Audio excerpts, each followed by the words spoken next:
প্রধানমন্ত্রী তারেক রহমানের আজ বেশ কয়েকটি কর্মসূচি রয়েছে।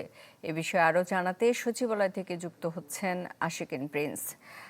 প্রিন্স, আজকে প্রধানমন্ত্রীর কার্যতালিকায় কি কি কর্মসূচি আছে, অগ্রাধিকার কোনগুলোতে আছে জানাবেন।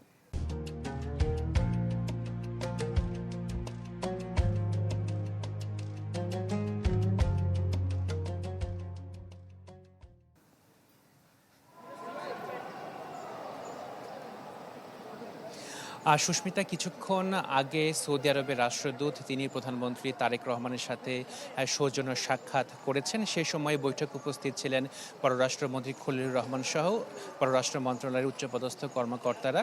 কিছুক্ষণ আগে পররাষ্ট্রমন্ত্রী খলিলুর রহমান তিনি সচিবালয়ে ছেড়ে চলে গিয়েছেন, তবে তিনি সাংবাদিকদের সাথে কোনো কথা বলেননি।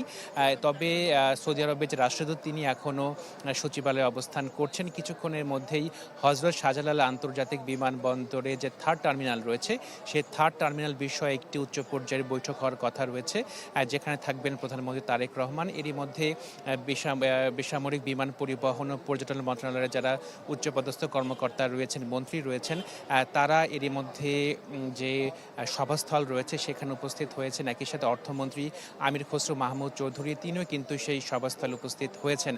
সেখান থেকে হয়তোবা গুরুত্বপূর্ণ কোনো সিদ্ধান্ত আসতে পারে, তবে এখন পর্যন্ত কি নিয়ে আলোচনা হবে সে বিষয়ে আমরা এখনো জানতে পারিনি। হয়তোবা বৈঠক শেষে আমরা জানতে পারবো যে সেই বৈঠকে গুরুত্বপূর্ণ কোনো সিদ্ধান্ত আসলো কিনা।